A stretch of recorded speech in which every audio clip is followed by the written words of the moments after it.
السلام عليكم ورحمة الله تعالى وبركاته. الحمد لله رب العالمين، والصلاة والسلام على أشرف الأنبياء والمرسلين وعلى آله وصحبه أجمعين. رب اشرح لنا صدورنا ويسر لنا أمورنا يفقهوا أقوالنا. اللهم افتح علينا حكمتك وانشر علينا من خزائن رحمتك يا أرحم الراحمين. وصلى الله على سيدنا محمد وعلى آله وصحبه وسلم، والحمد لله رب العالمين. Muslimin dan muslimat yang dirahmati Allah Subhanahu wa taala sekalian, bersyukur kita kepada Allah Subhanahu wa taala kerana Allah Subhanahu wa taala telah menghimpunkan kita pada malam ini di rumah Allah Subhanahu wa taala untuk kita mentadabbur ataupun menghayati peringatan yang kita akan bawa. Peringatan itu sampai bila-bila, yang kita boleh beramal sampai bila-bila. Mudah-mudahan ianya dikira amal baik kita pada hari ini. Dan Allah Subhanahu wa taala telah mengirimkan malaikat yang khusus bagi orang-orang yang berada di dalam majlis-majlis ilmu dan tempat untuk kita berdoa dan mustajabnya doa. Antara salah satunya tempat di mana adanya majlis ilmu ataupun kita berada dalam majlis ilmu, lalu seliklah beberapa doa yang kita ingin. Baik muslimin dan muslimat yang dirahmati Allah Subhanahu wa taala sekalian, insyaallah perkongsian pada malam ini adalah daripada hadis Nabi sallallahu alaihi wasallam.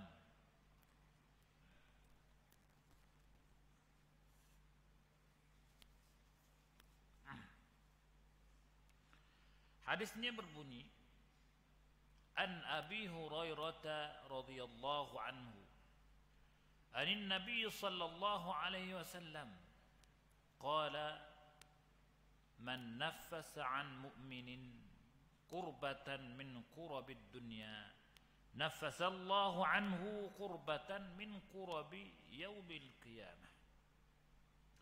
Wa man yassara ala mu'sirin yassara Allahu alaihi fid dunya wal akhirah. Wa man satara musliman satarahu Allahu fid dunya wal akhirah. Wallahu fi auni al-'abdi ma kana al-'abdu fi auni akhihi. ومن سلك طريقا يلتمس فيه علما سهل الله له به طريقا إلى الجنة.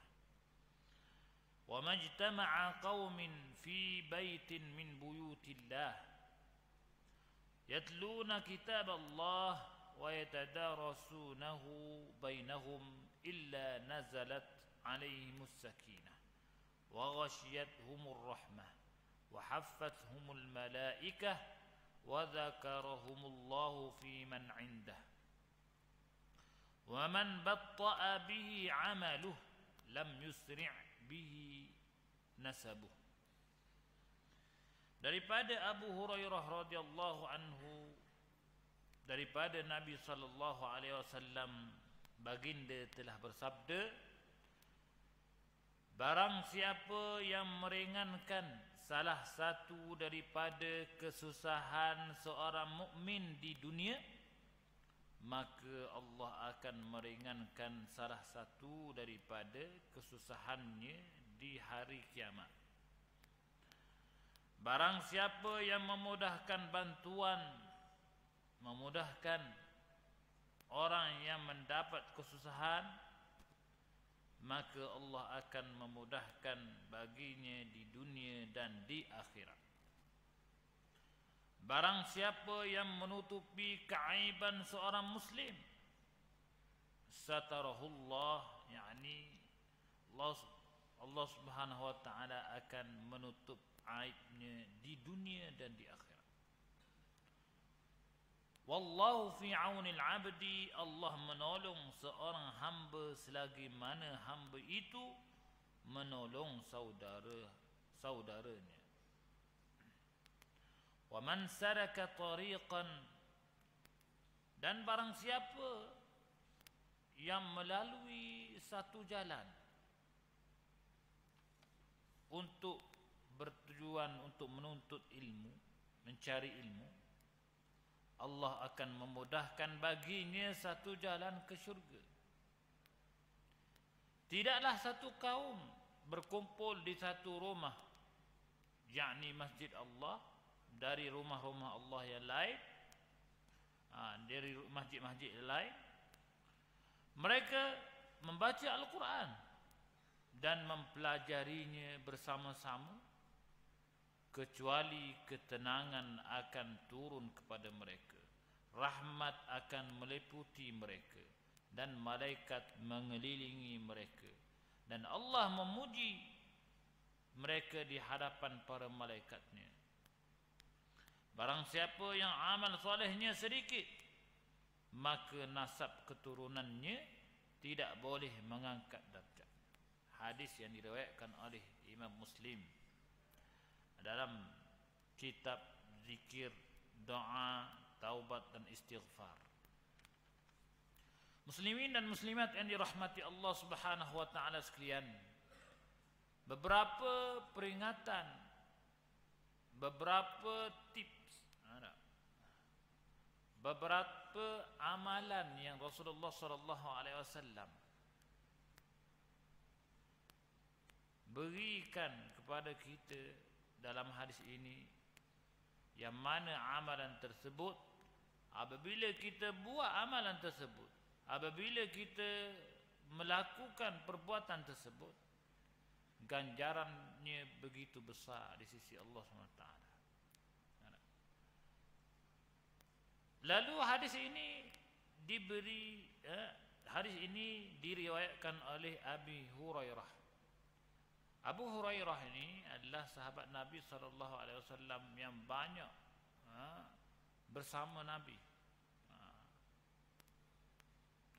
Dan Abi Hurairah ini juga antara sahabat-sahabat Nabi SAW yang banyak meriwayatkan hadis Nabi SAW.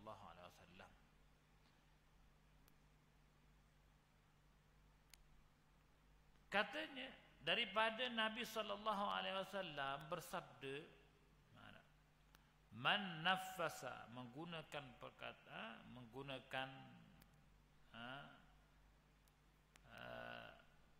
menggunakan man. Lalu apabila ada man, perkataan man, kebiasaan ni ada natijah. Man, lalu ada natijah lepas pada itu. Man nafasa, barang siapa, nafasa asal daripada perkataan tanfisul hanaq. Tanfisul hanaq iaitu kita membuang ataupun kita membuka ruang-ruang yang ada pada kerongkong kita, ada pada tengkuk kita. Tanfisul hanaq iaitu kita apabila orang tak boleh nafas, kita buka tudung untuk bernafas. Asal pada tanfisul hanaq. Itu. Dalam hadis sebut man nafasa, barang siapa yang melegakan pernafasan, lebih kurang gitu. Kalau segi bahasa lah. Siapa yang melegakan pernafasan, sesiapa yang meringankan, kalau dalam terjemahan di sini meringankan. Kalau segi bahasa melegakan pernafasan, orang tak boleh nafas. Apabila orang tak boleh nafas, kita pergi buka, tolong dia, biar dia boleh ada ruang untuk bernafas. Kalau orang accident, kadang-kadang sakok darah, pandai-pandai dia boleh buang darah, dia kocok guana tak tahulah, keluar darah kat mulut. Lalu orang tu accident tu boleh bernafas, selamat nyawa dia. Itulah tanfisul hanak. Itu perkataan tanfisul hanak. Dalam hadis sebut man nafasa, siapa yang meringankan, ada terjemahan meringankan, itu kita melegakan orang daripada tak boleh nafas, meringankan daripada mukmin kurbatan, satu kesusahan, kurbatan satu kesusahan, daripada kesusahan dunia. Kita nampak orang tak boleh nafas, dia banyak masalah, lalu kita buka nafasan dia, meringankan masalah dia, memudahkan urusan dia. Ada di atas dunia seorang mukmin, kita mudahkan urusan seorang mukmin, dia biar dia lega, boleh berfikir dengan waras. Kadang-kadang orang ada masalah ni sampai kadang-kadang boleh jadi mental. Orang ada masalah ni, kalau tak ada orang tolong boleh jadi mental. Begitulah. Lalu kita lah, orang mukmin lah perlu membantu. Antara salah seorang yang perlu membantu adalah orang mukmin. Ikatan mukmin dengan mukmin. Kita meringankan kesusahan seseorang mukmin, lalu natijah dia ada man. Saya kepada ada man, bicara natijah. Natijah apa? Naffasallahu anhu qurbatan min qurbi yaumil qiyamah. Allah Subhanahu wa taala, maka Allah Subhanahu wa taala akan membuka ruang, melepaskan, melegakan kita daripada satu daripada kesusahan yang ditanggung pada hari kiamat. Kita meringankan urusan orang di atas orang mukmin di atas dunia ini, lalu Allah Subhanahu wa taala meringankan urusan kita di hari akhirat, hari yaumul qiyamah, di hari kiamat nanti. Itu. Yang kedua, lalu beberapa contoh kita boleh tengok. Yang pertama kita tengok, kita kena bantu. Mesej yang pertama, Rasulullah sallallahu alaihi wasallam nak beritahu kepada kita, orang mukmin kena saling bantu membantu. Nampak orang ada masalah, lalu bantu, beri nasihat, bantu juga.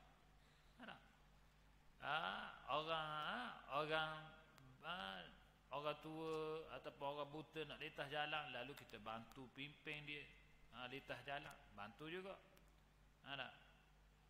Minggu lepas saya nampak kat jalan, dalam perjalanan di atas retak Pulau Duyung tu ada bumper tengah jalan. Kita duduk belakang, kita tengok apa orang slow ni.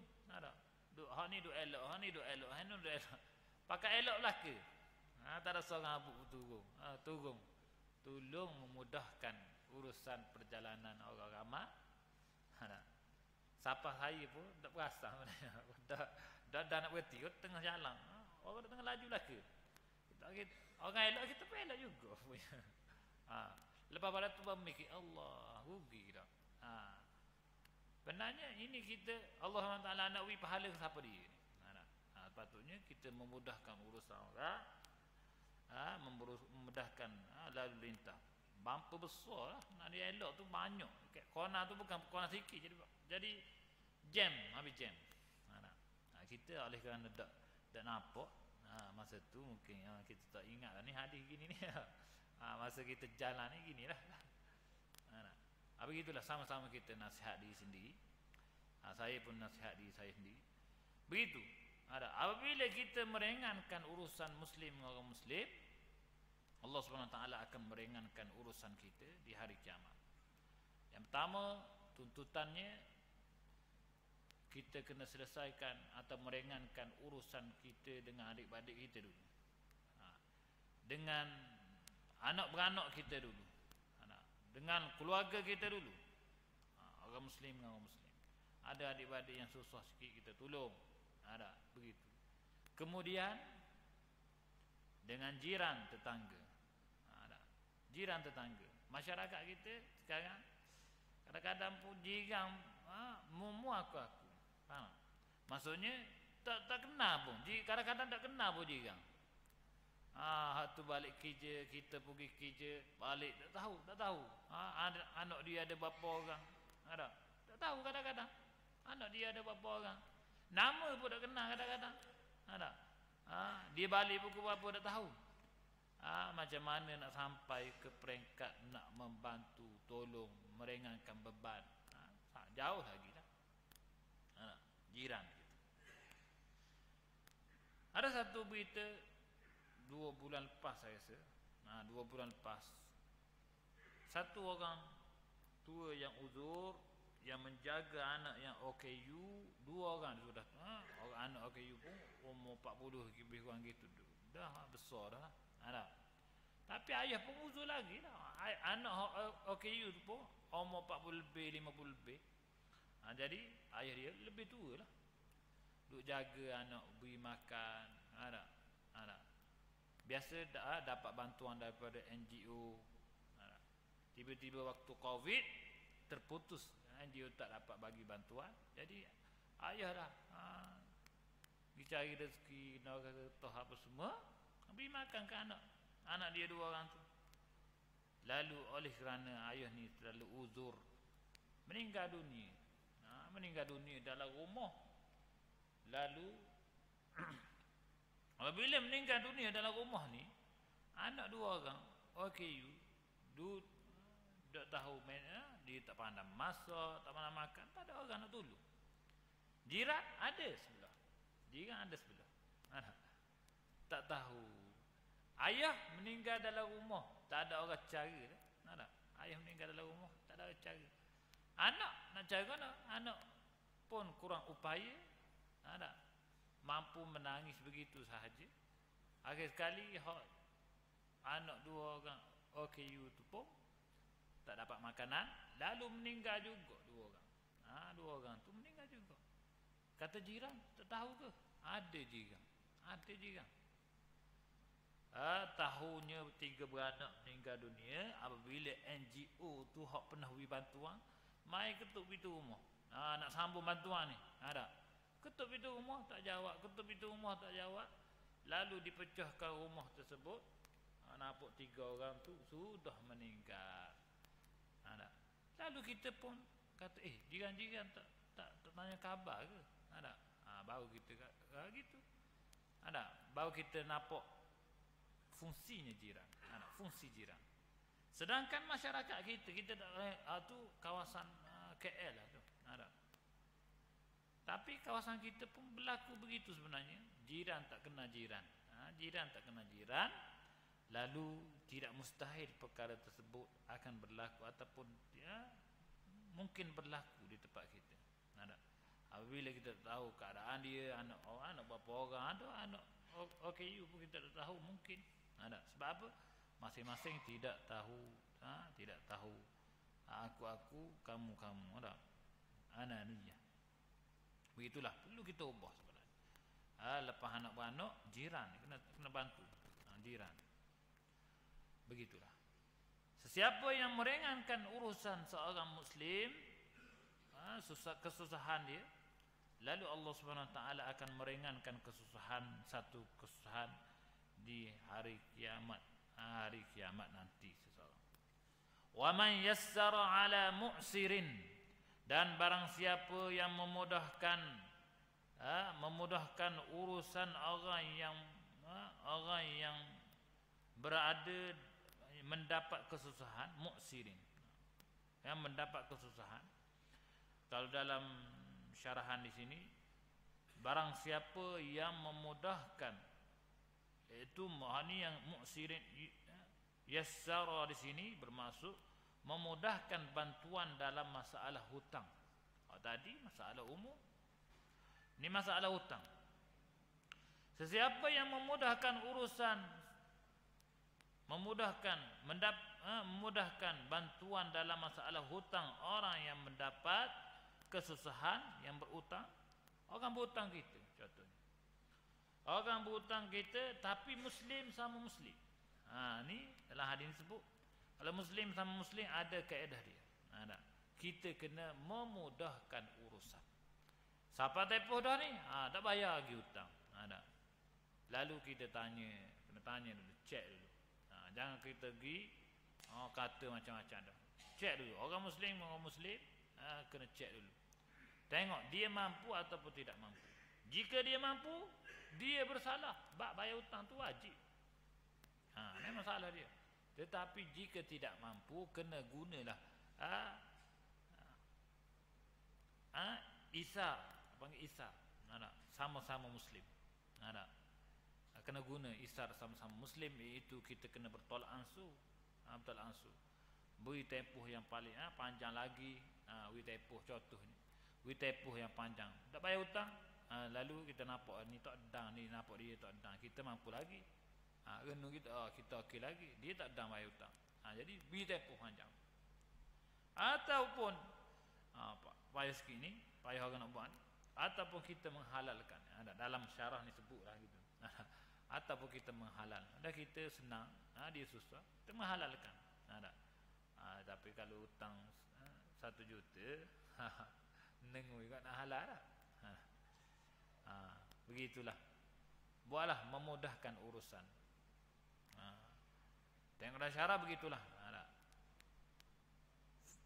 Lalu natijahnya man kan? Man ada natijah. Natijahnya apa? Yassarallahu alaihi fid dunya wal akhirah.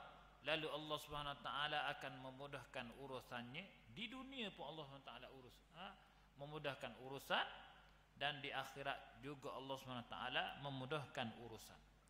Lalu anak kita tahun ni nak puasa UPKK contoh.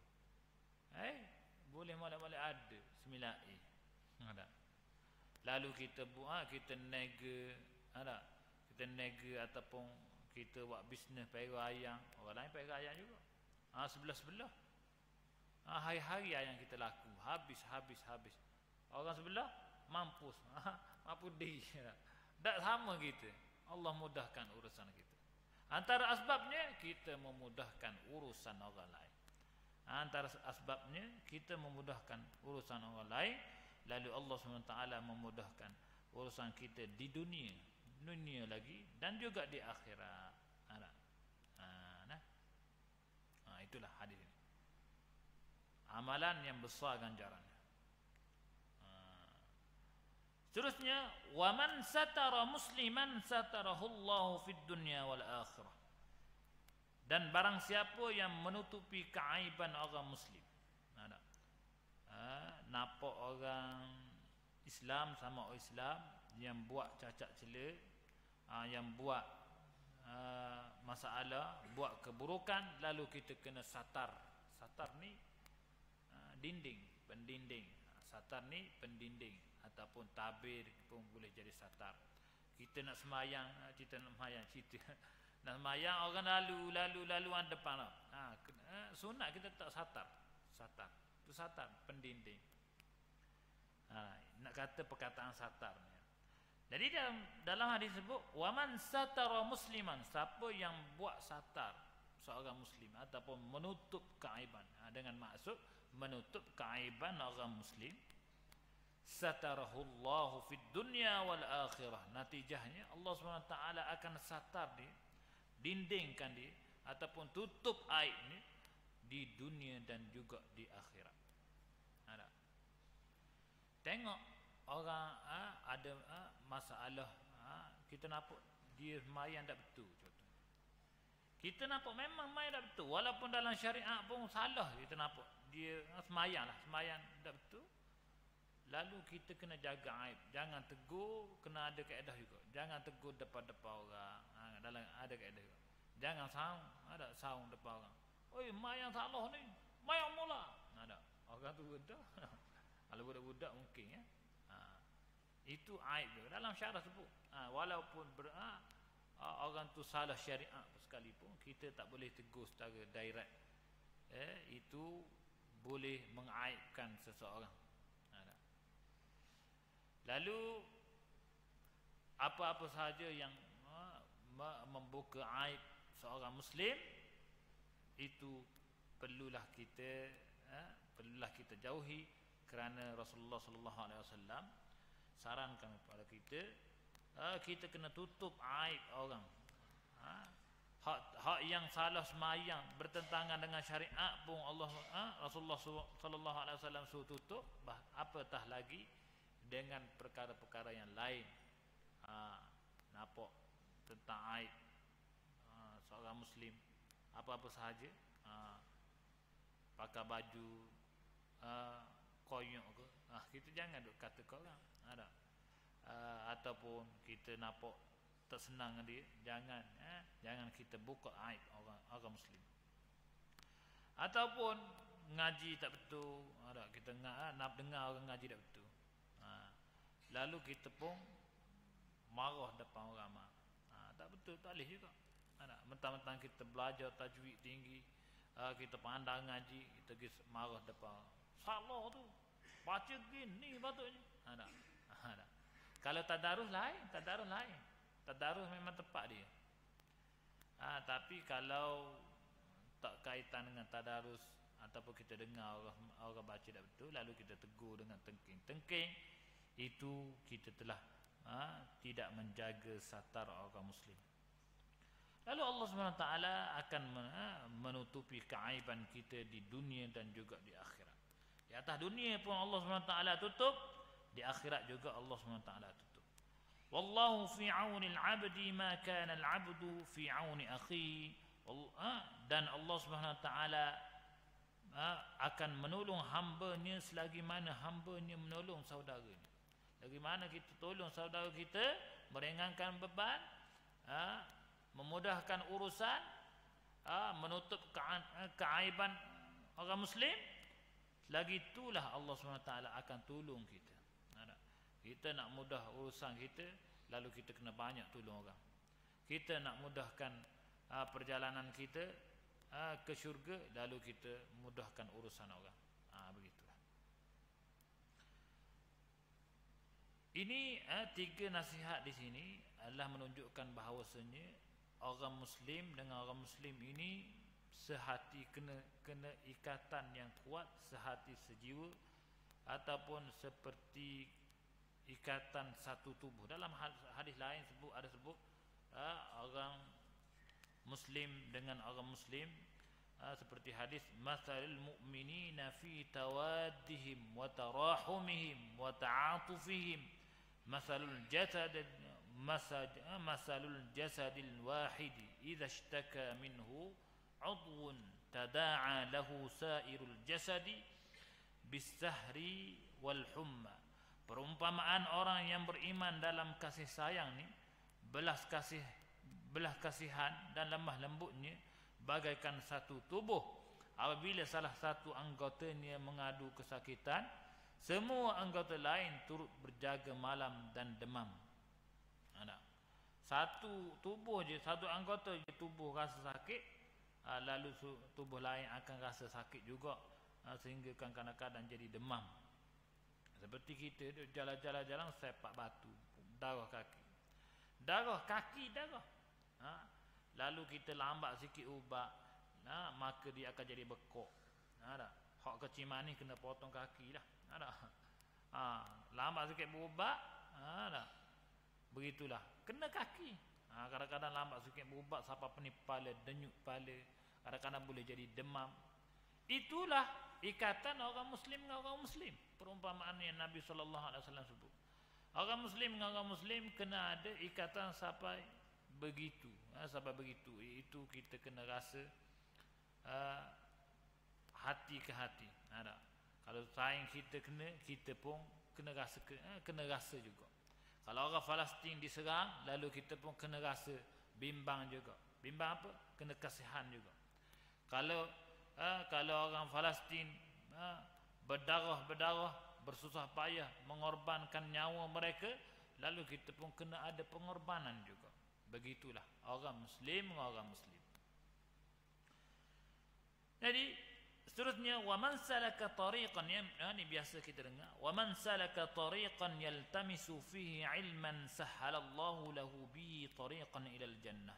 Dan barang siapa yang melalui salaka tariqan, perkataan salaka tariqan, melalui satu jalan.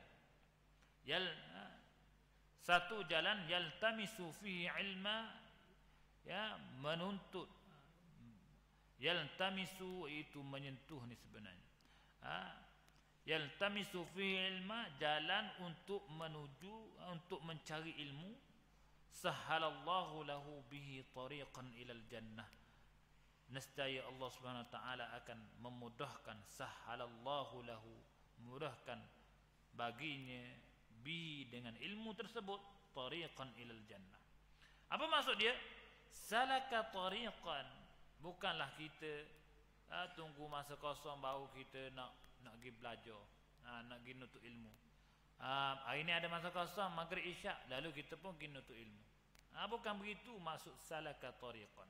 Salaka tariqan iaitu kita mengosongkan masa kita, bukan tunggu masa kosong. Kita kena mengosongkan masa kita untuk menuntut ilmu. Tidak cukup setakat tu, kena ada bersungguh-sungguh biar faham apa yang kita belajar. Maksudnya kena ada study. Selepas pada tu tak ingat, kena murajaah, bersungguh secara tu.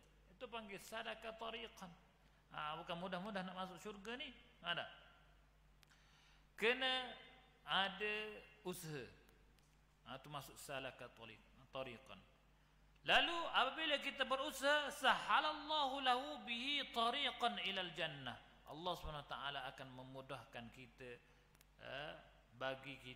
baginya dengan ilmu itu satu jalan ke syurga. Jalan ke syurga bermaksud hidayah. Bukan kita apabila dah mati kita bayang, Allah SWT tunjuk jalan, nampak jalan, tiang sirat nampak, kita laju je jalan. Bukan begitu maksudnya. Jalan ke syurga itu di atas dunia ni Allah tunjuk. Jalan ke syurga di atas dunia ini Allah SWT tunjuk jalan dah. Iaitu hidayah. Kaitannya macam mana? Iaitu apabila kita belajar, banyak belajar, bersungguh belajar, lalu kita faham. Dengan kefahaman itulah kita beramal. Lalu amalan dengan kefahaman itulah jalan ke syurga. Tengok, kalau kita tengok, ada orang macam-macam sembahyang sunat banyak. Ada. Seorang itu dia sembahyang sunat dengan semangat. Semangat. Kena sembahyang sunat banyak ni, kumpul pahala banyak. Lalu sembahyang, assalamualaikum. Lalu dia tidak ada perasaan, tidak sampai kepada perasaan kefahaman. Itu semangat. Beza dengan orang yang telah belajar, dia mendalami ilmu, lalu dia sembahyang, dia ada zauq. Ada orang yang ada banyak ilmu, dia akan sembahyang dengan ilmu tersebut, dengan beramal dengan ilmu tersebut, dengan sembahyang, lalu dia akan rasa dekat dengan Allah SWT. Dia baca pun dia faham, lalu dia pun ada kemanisan dalam sembahyang tersebut. Apabila nak sembahyang 2 rakaat jadi 4 rakaat, tak puas hati. Nak berdialog dengan Allah Taala, nak berhubung dengan Allah Taala, rasa sedap berhubung dengan Allah Taala. Apa yang disebut itu faham. Apa dia sembahyang itu dia faham. Lalu di sembahyang tak cukup. Tak cukup sembahyang main sunat, lalu sembahyang tahajud pula pagi esok. Apa dah cukup. Itulah orang yang diberi tunjuk, diberi tunjuk jalan ke jannah. Itu maksud dia. Apabila dah belajar banyak, lalu Allah Taala tunjuk jalan ke syurga, iaitu hidayah. Apabila sembahyang, rasa zauq, rasa sungguh nak sembahyang, rasa dekat dengan Allah Taala. Itulah yang dikatakan tariqan ilal jannah. Di atas dunia ini, bukan di akhirat. Baru Allah Taala tunjuk jalan ke syurga. Tak. Yang seterusnya, wa majtama'a qaumin fi baitin min buyutillah yatluna kitaballah wa yatadarasunahu bainahum. Dan tidaklah di sini tidak. Wa majtama'a qaumin, dan tidaklah berkumpul satu kaum. Satu kaum di sini bermaksud satu kumpulan. Di kumpulan Kaum ni tak boleh 2 orang. Dia kena lebih pada 3 orang. Tidak berkumpul satu kaum fi baitin, iaitu di rumah Allah SWT, di masjid, min buyutillah, daripada rumah-rumah Allah SWT yang lain. Di masjid, dihidupkan masjid dengan apa? Yatluna kitaballah, baca Quran dalam masjid. Wa yatadarasunahu, dan bertadarus dalam masjid. Kalau dalam terjemahan dia tulis mempelajari. Tadarus, bertadarus dalam masjid. Bertadarus Al-Quran dalam masjid. Ini adalah sebut dalam hadis. Baca Quran, tadarus Al-Quran dalam masjid. Tadarus menggunakan wazan tafa'ul, itu bermaksud saling. Kita bukan baca seorang, kena saling. Hak ni tegur ni, itu saling. Itu masuk tadarus, guna wazan tafa'ul. Kena saling. Hak ni tegur ni, dalam tadarus kena ada gitulah. Kena ada tegur, menegur, tegur tajwid. Ataupun tadarus juga bermaksud tadabur, iaitu kita hak ni baca, kita menghayati, lalu kita menginsafi, kita muhasabah diri. Dia baca, kita muhasabah diri. Dia baca, kita muhasabah diri. Dengan apa? Dengan fahamnya apa yang orang lain baca. Itu tadarus. Dalam masjid baca Quran, dalam masjid bertadarus. Illa nazalat. Sebab apa illa? Sebab ada ma tadi. Wa majtama'an qaumin, tidaklah berkumpul satu kaum baca Quran, bertadarus, kecuali nazalat alaihimus sakinah, kecuali turunnya ketenangan. Lalu di rumah kita macam-macam, kadang-kadang serabut ngano, duk main kadang suka juga anak ramai-ramai ni, kadang-kadang jadi serabut juga. Ada kita banyak kerja, balik anak-anak kecil lagi, anak macam saya orang muda lagi. Ada. Kadang-kadang balah dengan bini, contohnya lah. Serabut, kita kadang-kadang serabut. Lalu kita nak cari ketenangan di mana? Di masjid. Di masjid baca Quran. Baca Quran. Dalam hadis sebut jelas. Baca Quran.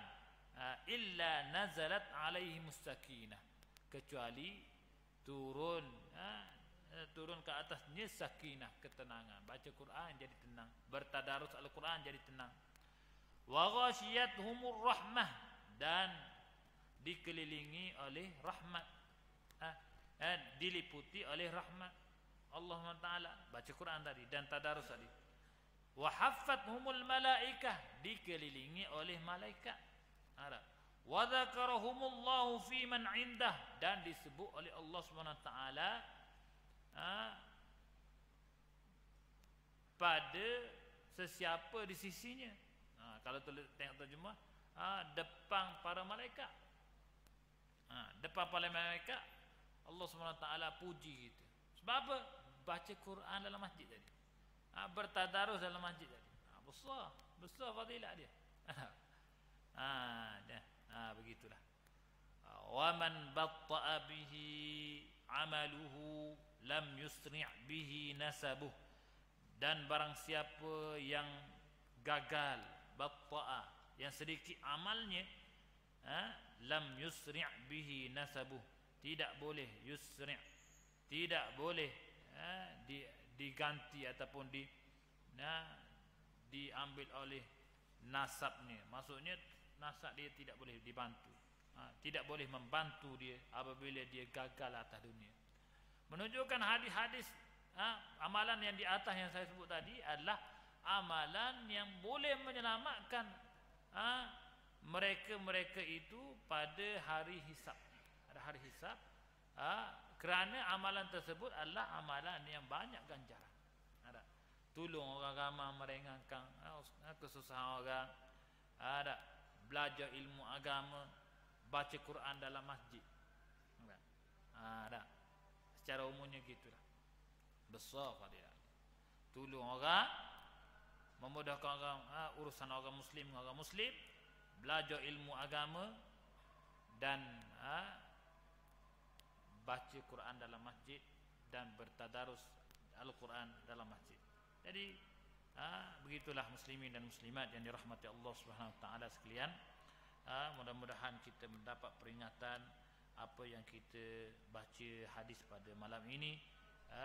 Semoga kita baca dengan satu persatu supaya kita faham apa yang dimaksudkan dan apa yang ada panggil kata-kata tersirat dalam hadis tersebut. Mudah-mudahan kita boleh beramal dengan hadis ini. Allah alam bisawab. Apa yang baik itu daripada Allah Subhanahu wa taala, yang kurang itu daripada kelemahan saya sendiri. Kullum min indillah. Subhanakallahumma wa bihamdika asyhadu an la ilaha illa anta astaghfiruka wa atubu ilaik. Bismillahirrahmanirrahim. Alhamdulillahirabbil alamin wassalatu wassalamu ala asyrafil anbiya'i wal mursalin wa ala alihi wa sahbihi ajma'in. Allahumma anfa'na bima 'allamtana wa 'allimna ma yanfa'una wa zidna 'ilma walhamdulillahi ala kulli hal. Sallallahu ala sayyidina Muhammad wa ala alihi wa sahbihi wasallam. Alhamdulillah. Assalamualaikum warahmatullahi wabarakatuh.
أعوذ بالله من الشيطان. سبحان الله والحمد لله ولا حول ولا قوة. لا حول ولا قوة. اللهم صل. الله أكبر الله أكبر الله أكبر الله أكبر. أشهد أن لا إله إلا الله.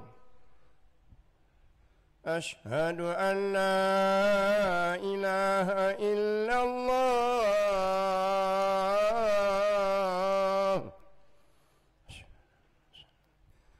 أشهد أن محمدا رسول الله. أشهد أن محمد